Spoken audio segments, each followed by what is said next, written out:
할렐루야. 오늘도 우리를 흔들리지 않는 그 믿음의 반석 위에 세우시는 우리 주님을 찬양합니다. 믿음의 반석은 우리 주님이 준비하는 것입니다. 그곳에 올라설 때 우리는 하나님의 강함을 경험합니다. 오늘 말씀을 통해 우리 믿음 없음이 주님으로 인해 다시 강건하여지는 은혜가 있기를 바랍니다. 오늘 우리에게 주시는 하나님의 말씀은 마가복음 9장 19절에서 29절까지입니다. 우리 다 함께 읽겠습니다. 예수께서 그들에게 말씀하셨다. 믿음이 없는 세대여, 내가 언제까지 너희와 함께 있어야 하겠느냐? 내가 언제까지 너희에게 참아야 하겠느냐? 아이를 내게 데려오너라. 그래서 그들이 아이를 예수께 데려왔다. 귀신이 예수를 보자 아이에게 즉시 심한 경련을 일으켰다. 아이는 땅에 넘어져서 거품을 흘리면서 뒹굴었다. 예수께서 그 아버지에게 물으셨다. 아이가 이렇게 된 지 얼마나 되었느냐? 그가 대답하였다. 어릴 때부터입니다. 귀신이 그 아이를 죽이려고 여러 번 불 속에도 던지고 물 속에도 던졌습니다. 하실 수 있으면 우리를 불쌍히 여기시고 도와주십시오. 예수께서 그에게 말씀하셨다. 할 수 있으면이 무슨 말이냐? 믿는 사람에게는 모든 일이 가능하다. 그 아이의 아버지는 큰 소리로 외쳐 말했다. 내가 믿습니다. 믿음 없는 나를 도와주십시오. 예수께서 무리가 어울려 달려오는 것을 보시고 악한 귀신을 꾸짖어 말씀하셨다. 벙어리와 기머거리가 되게 하는 귀신아, 내가 너에게 명한다. 그 아이에게서 나가라. 그리고 다시는 그에게 들어가지 말아라. 그러자 귀신은 소리를 지르고서 아이에게 심한 경련을 일으켜 놓고 나갔다. 아이는 죽은 것과 같이 되었다. 그래서 사람들은 모두 말하기를 아이가 죽었다 하였다. 그런데 예수께서 아이의 손을 잡아서 일으키시니 아이가 일어섰다. 예수께서 집 안으로 들어가시니 제자들이 따로 그에게 물어보았다. 왜 우리는 귀신을 쫓아내지 못했습니까? 예수께서 그들에게 대답하셨다. 이런 부류는 기도로 쫓아내지 않고는 어떤 수로도 쫓아낼 수 없다. 오늘 본문은 예수님께서 귀신 들린 아이를 고치시는 사건입니다. 한 아버지가 예수님께 도움을 청하죠. 자신의 아이가 말을 못하게 하는 귀신에게 괴롭힘을 당하고 있는데 이 귀신이 자신의 아들을 너무 힘들게 하여서 제자들을 찾아왔다라고 말해요. 문제는 제자들에게 귀신을 쫓아줄 것을 부탁했는데 제자들이 그렇게 하지 못했다는 것입니다. 이에 사람들은 동요했고 기회를 노리던 이 율법학자들은 남아있던 9명의 제자들을 공격하기 시작했죠. 여기서 한 가지 질문이 생깁니다. 왜 제자들에게서 이런 능력이 나타나지 않은 것일까요?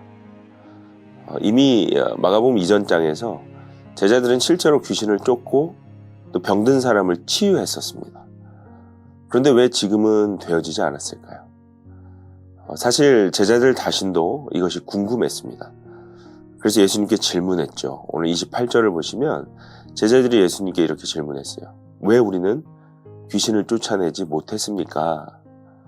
그러자 주님은 29절에 이렇게 말씀하셨죠.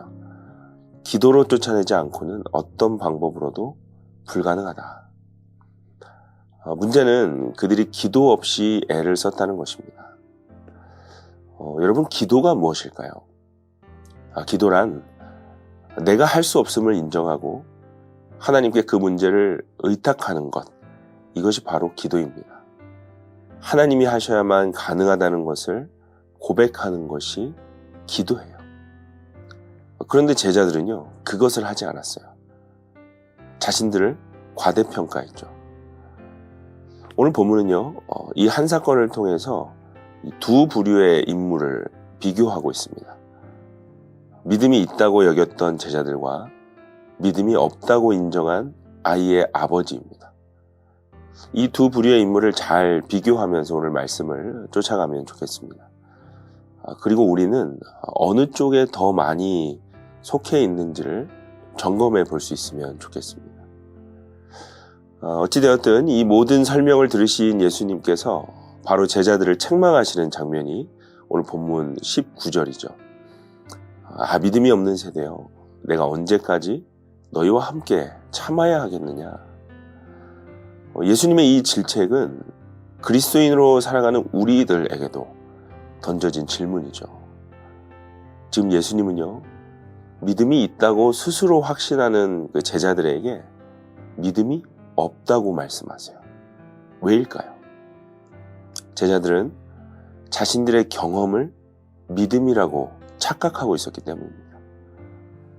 과거에 경험했던 하나님이 내 삶에 있으니 지금 나의 어떤 신앙 상태나 어떠함과 상관없이 나는 믿음 있는 사람이겠지라는 착각이 그들에게 있었어요.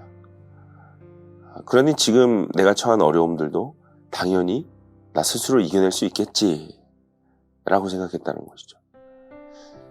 여러분, 이것은 가장 무서운 신앙의 오류입니다. 그동안의 어떤 경험이 자신의 자랑이 되어서 기도하지 않는 경우가 생긴다는 거예요.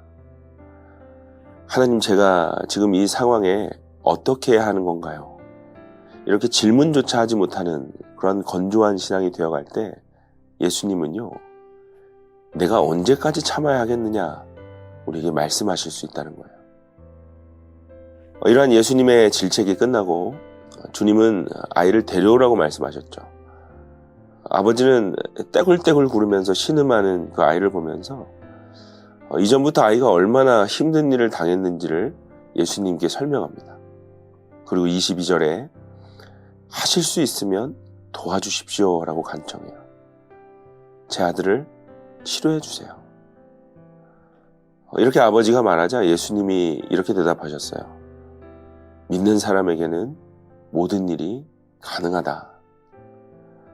여러분, 예수님의 대답에 이 아이의 아버지는요, 내가 믿습니다. 믿음 없는 나를 도와주십시오 라고 즉시 대답합니다. 여러분, 이 아이의 아버지가 고백한 말을 좀 자세히 보세요. 지금 이 아버지의 고백은 참 솔직하죠. 주님, 내가 믿고 싶습니다. 아니요, 사실 주님, 제가 간절합니다. 그러나 어떻게 믿어야 할지를 제가 모르겠습니다. 주님이 보여주세요. 주님이 가르쳐주세요. 자신이 아무리 애를 써도 마음에 가득한 의심이 줄어들지 않는다는 솔직한 고백이죠. 여러분, 우리 인생에 이러한 솔직한 고백들이 있으신가요? 이 아버지처럼 여러분은 기도하고 계신가요? 오늘 말씀의 주인공은요, 자신에게 믿음이 없다라고 고백했습니다. 이것은 지금까지 살펴본 제자들의 태도와는 상당히 다르죠. 제자들은요, 자기들에게 뭔가 특별한 것이 있다고 생각했어요. 놀라운 것은 이 아버지의 고백을 들은 예수님이 그의 아들을 치료해 주십니다. 그리고 이 장면을 통해 아주 중요한 사실을 우리에게 말씀하시죠. 나 스스로 의로워질 수 없다는 것입니다. 그래서 지금 주님의 도움이 필요하다고 인정하는 것이 바로 믿음이라고 말씀하시는 거예요. 지금 이 아이의 아버지는요, 자신이 텅 빈 상태임을, 그래서 스스로는 아무것도 할 수 없는 무능한 상태임을 고백했습니다. 그리고 바로 그 이유 때문에 철저히 예수님께 의지하려고 합니다. 주님께 자신의 무능한 상태를 맡기는 거예요. 여러분, 이것이 믿음입니다. 제자들은 스스로 믿음이 있다고 생각했기 때문에 예수님을 의지하지 않았어요. 그러나 이 아버지는요, 믿음이 없다고 여겼기 때문에 철저하게 예수님을 의지했습니다. 오늘 이 아버지가 드린 짧은 이 기도는 우리에게 중요한 메시지를 전달합니다. 우리는 이 아버지의 고백과 같은 자기 비움의 단계로 돌아갈 수 있어야 한다는 거예요. 그 마음으로 기도해야 합니다. 하나님만 하실 수 있다라는 고백이 기도를 통해 나와야 한다는 거예요. 그래야 예수님이 우리 삶에 깊이 역사하실 수 있습니다. 여러분, 오직 주님이 도우실 때만 모든 것이 가능하다는 그 믿음의 고백이 회복되기를 바랍니다. 주님, 저는 할 수 없습니다. 주님이 하셔야 합니다. 나의 믿음 없음을 도와주세요. 그렇게 기도할 때에 주님은 우리에게 말씀하실 것입니다. 할 수 있거든이 무슨 말이냐. 믿는 자에게는 능치 못함이 없느니라. 기도하겠습니다. 주님, 우리의 믿음 없음을 주님께 고백합니다.